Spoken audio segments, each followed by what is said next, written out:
Hi guys, I'm really excited to get to do a video, and now that I know that anybody's actually watching them, that's kind of encouraging and helpful and worth making some more, right? So I actually got to connect with a couple people today on Google Meet that I hadn't seen or heard from for a while, so that's very exciting to me. Anytime that I connect with you guys through Remind text or an email or Google Meet, it just makes me really happy because I miss you guys.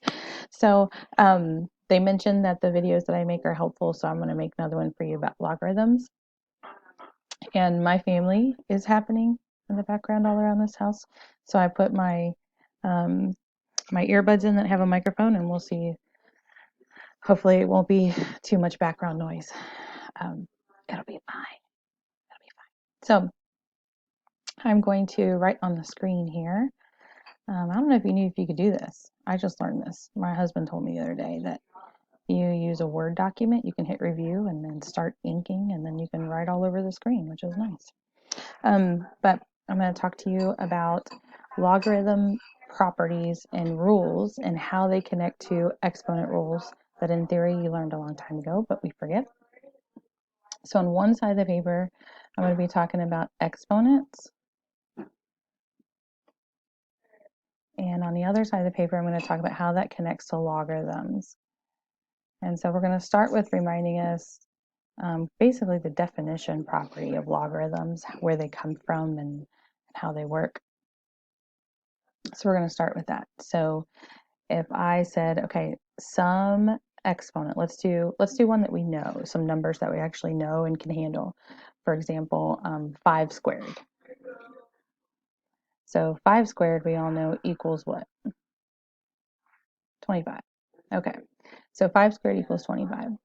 And if we were going to rewrite that exact same sentence or equation, because it's got an equal sign, as a logarithmic question or logarithmic equation, the base is the most important thing. It's all about that base. So the base is the most important thing we're going to start with. So I know I need to do a log, and my base is going to be 5. Okay, my base is 5 because over on the left side here, that is what has an exponent on it. So that's going to be my log base. Okay, so the exponent is what it always equals. So I'm going to put it equal. I'm going to leave some space, put an equal sign. And the exponent is what this is going to equal over here, right? So 5 squared equals 25. So if I rewrite that as a log, I got log base 5 of 25. And the answer is 2, right? Because remember, logs is all about what's the exponent. So that's kind of the basic gist of the definition and how we go back and forth between logs and exponent equations. Now we're going to talk about some properties. And properties of exponents, we usually use like an x as our base, so I'm going to use some letter. Okay, I'm going to use the letter b for base. Very creative. So let's say we've got b squared, and we're going to multiply times b cubed. We have to remember, okay, so how do we simplify that? And remember, this is the product property because we are multiplying these bases. So what do we do to the exponents? Well, whoops, undo. We still have the same base. We don't change the base, right? But now we're going to add those exponents, right? Which is just b to the 5th power.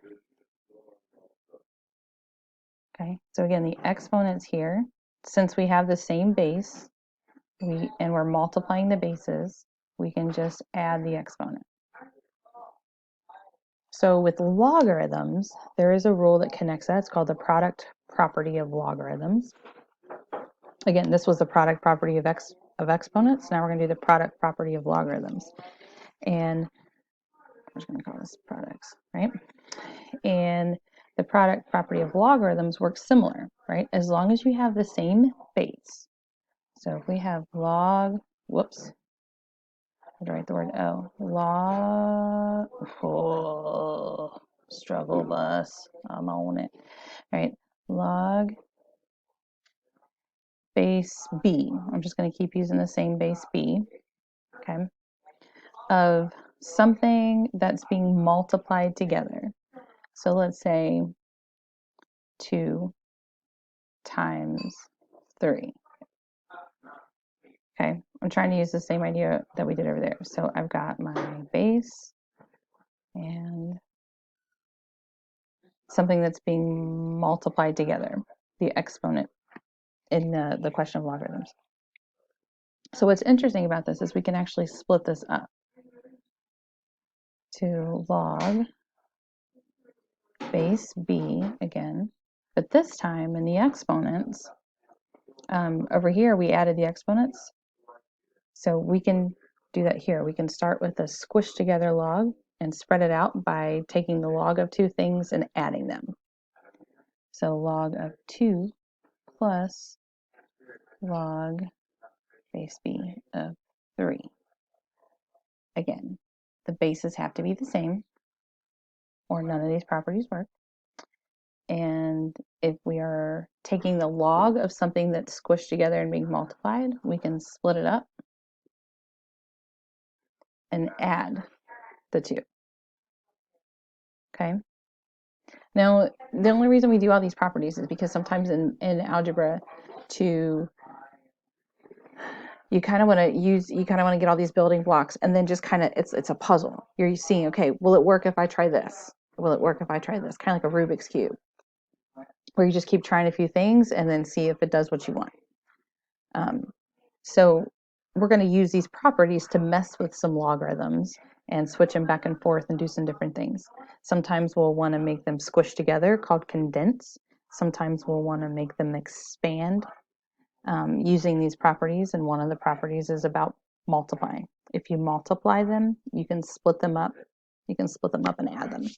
So let's do a couple examples where we expand or condense these logarithm sentences and equations. So let's do an example.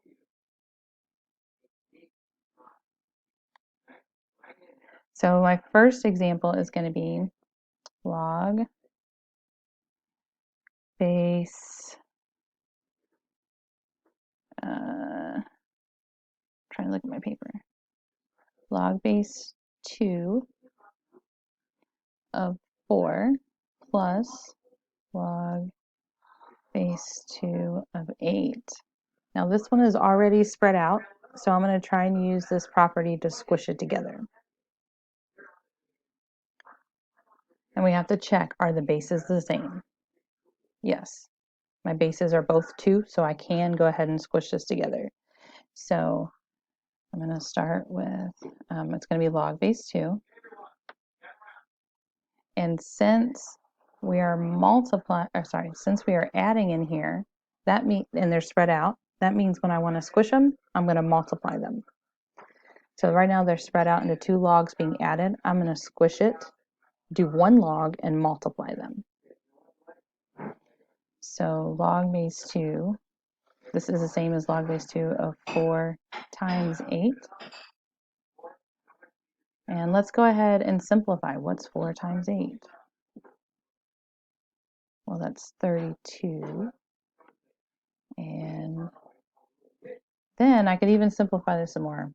I could have simplified it earlier, but they didn't tell me to. They wanted me to squish it. So I'm squishing it. If they then said, evaluate it, right? Evaluate. If they then said to evaluate it, then I would go ahead and, okay, well, this is asking me what exponent of 2 gives me 32. Well, I happen to know this one off the top of my head. 2 to the power of 5. Let me write what I'm saying. 2 to the power of 5 is 32. So the exponent that they're asking me about here is 5. The answer here would be 5. Okay? So let's do one more example, and then we'll do another property in another video. because this is getting long. Ooh, this is getting longer than I expected. All right, next example. Let's do log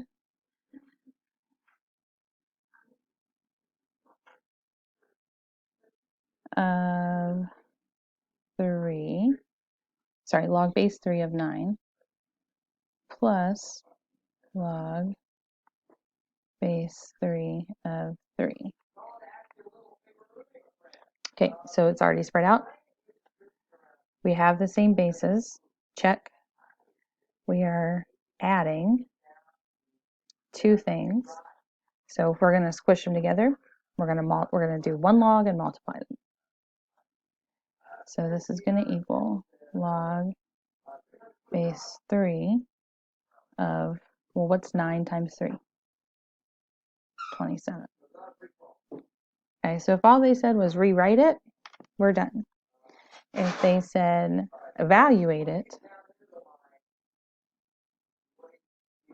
then we would go ahead and figure out what exponent would make this work. Well, 3 to the third equals 27. So the exponent they're asking me for here is 3.